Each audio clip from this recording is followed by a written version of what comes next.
Okay doctor గారు. కొంతమందికి మోకాళ్ళ నొప్పులనేవి ఎక్కువ వాకింగ్ చేయడం వల్ల కూడా వస్తూ ఉంటాయి. పెయిన్ ఉన్నా కూడా వాకింగ్ చేయడానికి వెళ్తూ ఉంటారు.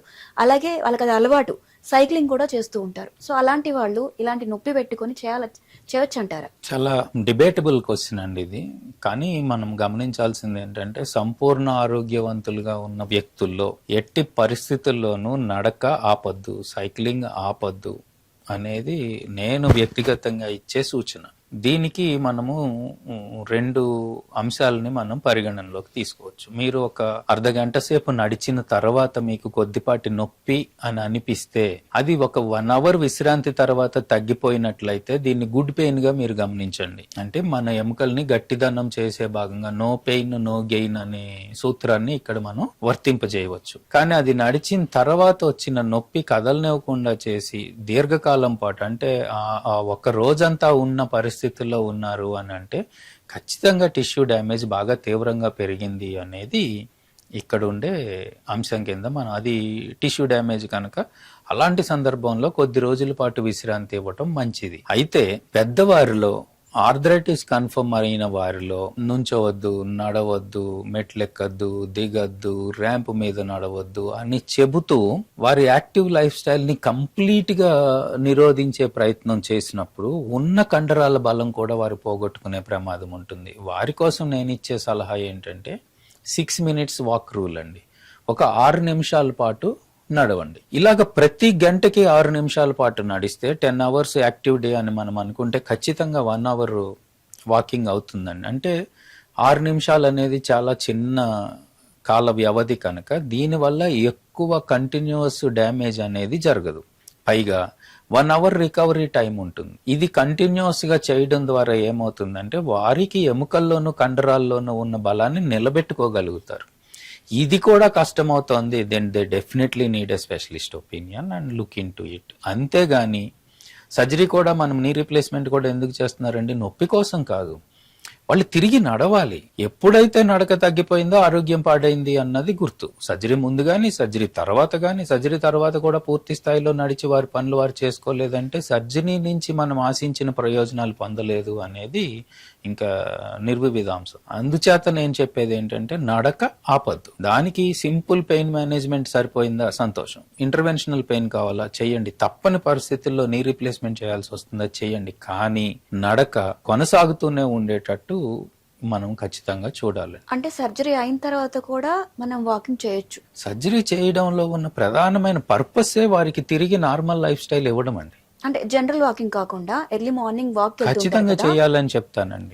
అంటే పాశ్చాత్య దేశాల్లో నీ రీప్లేస్మెంట్ తర్వాత బ్యాడ్మింటన్ ఆడతారు, కొంతమంది టెన్నిస్ ఆడతారు. మనం అది కోరుకోవట్లేదండి. ఇక్కడ ఒక అపోహ ఉంది, ఇంకా నొప్పి తగ్గించడం కోసం చేసాము, బెడ్ నుంచి బాత్రూమ్ దాకా వెళ్తే అటాచ్ టాయిలెట్ అక్కడ దాకా చాలు అనేది ఉన్నదండి. దీని వల్ల నడక ఒకటే కాకుండా వారికి డైజెషన్ ఎబిలిటీ తగ్గిపోతుంది. నడక లేకపోతే మనకి జీర్ణ వ్యవస్థ తగ్గిపోతుందండి, ఊపిరితిత్తులు బలం తగ్గిపోతుంది, గుండె మీద బలం తగ్గిపోతుంది, వెన్నుపూసలో ఉన్న ఎముకల్లోని బలం తగ్గిపోతుందండి. నడక ఆగిపోతే అన్ని ఆగిపోయినట్టు. పూర్వం పెద్దోళ్ళు అడుగుతారు కదండి, మీ ఇంట్లో ఉన్న పెద్ద అయిన కులసాగా తిరుగుతున్నారా అంటే తిరుగుతా ఉన్నారంటే సంపూర్ణ ఆరోగ్యంతో ఉన్నారని. నడక తగ్గిపోయింది అంటే ఆరోగ్యం దెబ్బతింటుందని. ఆరోగ్యం దెబ్బతిని నడక తగ్గిపోయింది అని అంటే మంచాన్ని పడ్డారు అని అంటే దే ఆర్ ఇన్ ట్రబుల్ అనేది మనం గమనించుకోవాలి. అందుచేత ఏంటంటే ఈ అన్ని ప్రక్రియలు వారిని ఉత్సాహంగా ఉంచాలి, యాక్టివ్ గా ఉంచాలి, ఇండిపెండెంట్ గా ఉంచాలి, నడక కొనసాగుతూ ఉండేదానికి దోహదపడాలి తప్ప నడక ఆపేసి పెయిన్ మేనేజ్మెంట్ చేస్తాను అన్నది బహుశా